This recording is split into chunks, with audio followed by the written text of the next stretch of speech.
Hi, I'm Johnny Lewis, and I want to thank you for having this conversation with me about what it might look like for us to use a collaborative model for developing the mission and vision of Lightville Middle School. So, I know visionary leadership is a phrase that we've used in our conversations in the past when we've talked about what we want for our district and for our new middle school. So, I want to talk about what that means. The word vision implies that we should see a whole picture. A visionary leader is someone who desires to see every angle of possibility.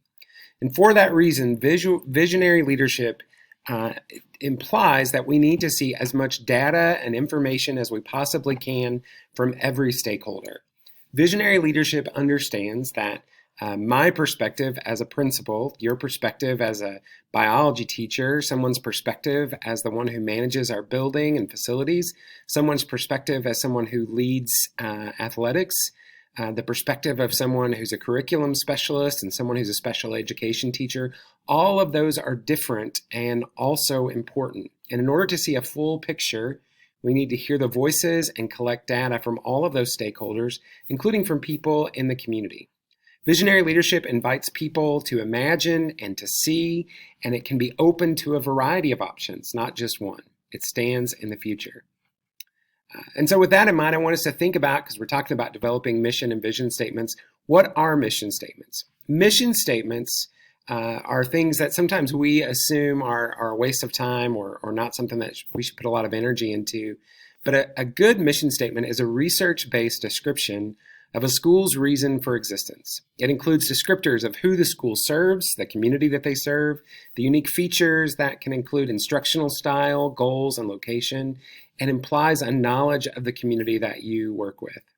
So I want us to reflect and just to ask ourselves in our heads, what are some unique features that might be included in Lightville Middle School's mission? I think about the fact that we're a rural school here in Kansas, that we are a school that bridges different communities. I think about what we might want for our students in the future going forward and the kind of instructional style that we might use with the resources that we have here in Lightville. And then what are vision statements? Vision statements are descriptions of specific goals and aspirations of school in a period of time. And so a vision statement for us might involve the first 5 years of the school existence. They might be some unique goals that we have for our school over the next 5 years. So what are some unique features that might be included in our vision of Lightville Middle School? It could be that we want to be one of the highest performing rural schools in the state of Kansas. So how do they work together? Mission statements describe the long-term purpose of a school, and vision statements describe the goals and aspirations, shorter-term pictures of a school or an organization. Together, they provide a long and a short-term lens for understanding a school's why for both staff and the community. So here's an example of how they work together. I grew up in Eastern Kentucky, and so I made up a school, Roosevelt High School. And so let's say Roosevelt High School is in Eastern Kentucky in the community where I grew up. So the mission for Roosevelt High School might be Roosevelt High School exists to provide equitable and experiential learning to Appalachian students of all socioeconomic backgrounds. That tells us a lot about who Roosevelt is and the community that it's planted in. If I'm a prospective employee, I understand who it is that this community serves and whether I'd be a good fit there. And then the vision for Roosevelt High School might be within 5 years, Roosevelt High School will be within the top 20 scoring high schools in Kentucky state assessments. Again, we understand what the goals are in the short term for the school. And if you're a teacher who's considering serving at that school, you know what the bar is, right? And so why do them?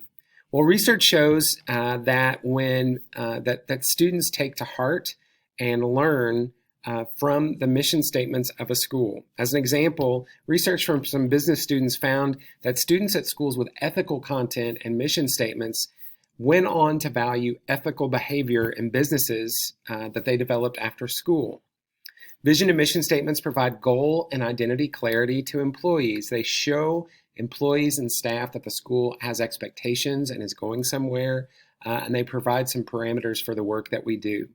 They also provide clarity and a sense of purpose to stakeholders and to people in the community. People in the community understand that we have academic goals, that we are not just existing to be another school, but that we want to be a school that excels as a rural school in the state of Kansas, for example. So well-written mission and vision statements are academically focused. They provide clear objectives. They're displayed prominently throughout the school. People can speak them and know them. They're used as focal points for teachers when they develop lessons. They're thinking about who their students are, what the community is, and what the goal is of the school. And then they're modeled by school administrators in decision making. Some common problems that exist with school mission and vision statements that I think we should take to heart related to the conversation that we've had for Lightville. Sometimes they can be too complicated or not understandable. Sometimes they're invisible or unknown to stakeholders or staff. If I have not heard and do not often see and have not ingested what the vision is as a school, it's difficult for me to live into it. Sometimes goals are irrelevant to day-to-day activities. To me, as one person who has one perspective as a principal, what I see and the vision and mission that I develop may not be relevant to a teacher who's working with students with disabilities on the other side of the building every day. Sometimes goals are not supported by stakeholders. If the goal is one that is deemed as unachievable or one is deemed that's unrelatable to the community, then people won't take those to heart and they won't use them. Note that most of the issues that create problems in mission and vision come from a disconnect with stakeholders. They come from a lack of collaboration. They come from times when one person or a small group of people says this is the mission and the vision, and they don't work and listen and collect all the data and voices of everybody else to develop that mission and vision. So this is things that should happen in collaborative development. You should solicit input. You should ask staff, district, community stakeholders to give input in surveys and forums. You should collaborate with the school leadership team. That's what we've already started to develop here, to develop draft statements based on that input that we receive from the outside stakeholders. Then you share a draft of those statements and allow for additional input and discussion and revision in staff. Make sure that everybody can come to a collaborative understanding of what the mission and vision is. And then you unveil those final statements and continue referencing them going forward to keep everyone focused on the vision and mission. Your actionable mission and vision should include a needs assessment in the follow-up presentation. We need to know what it is that we need. So mission and vision statements aren't just catchy slogans. They're things that we assess our school by. What do we need if we want to be a high-performing rural middle school in the state of Kansas? What are some things that might be missing from our facilities or from our teaching staff? This could include equity. If it's a value of ours, and it should be, to think about all of the people in our community, one of the things we need is a staff that's representative of all of those people. And so our vision and our mission help us to think about equity in our hiring practices, equity in the way that we treat students who come from different racial and ethnic backgrounds, who come from different socioeconomic statuses. In particular, for rural schools, research has found that rural schools are particularly successful when communities and school leadership work in partnership and conversation with one another to develop goals and objectives.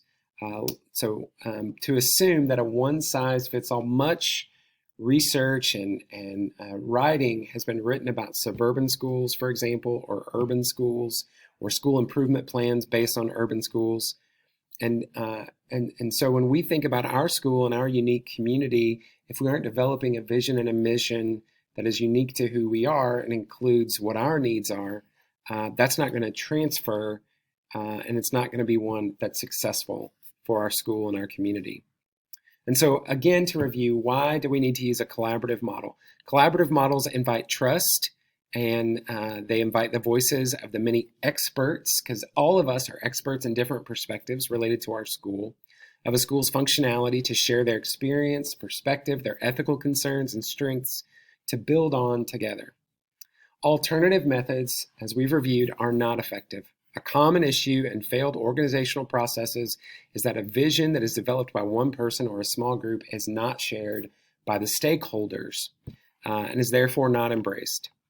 Collaborative models reflect ethical norms of equity, diversity, and justice for all members of a school community, including staff and families. One thing I will say off the top, as I'm keenly aware that I am a white middle class man, and that with that comes a certain perspective. I may not understand what it's like to be a single mother living in this community. I don't understand what it's like to be a person of color living in this community, or someone from the LGBTQ community living in our neighborhood. And I need to hear the voices of all of the folks in our neighborhood so that we understand how to serve best our community. And so, my proposal as a model for our development of a vision and mission statement is one, to assemble a diverse team, which we've already done with the leadership team that we've done, to gather some data, to hold some, to have some surveys for the community and for stakeholders, to hold some open meetings where we talk about and give people a chance to imagine what they want our school to be and to speak that together. Then to set some vision and mission priorities together as a team as we look at the data that we've received, to develop a rough draft of those things together, then to communicate that and seek additional input from our staff, from folks in the community, to give them a chance to speak to what we've heard and what we're projecting back, then to revise and publish that vision and mission, to communicate it, and then to begin acting on it, to begin living into it together, to publish it, to celebrate it, and then to use it as a tool to constantly be assessing and adapting the progress of our school. How are we doing in living into our mission and living into our vision as a school, and what do we need to do that together successfully?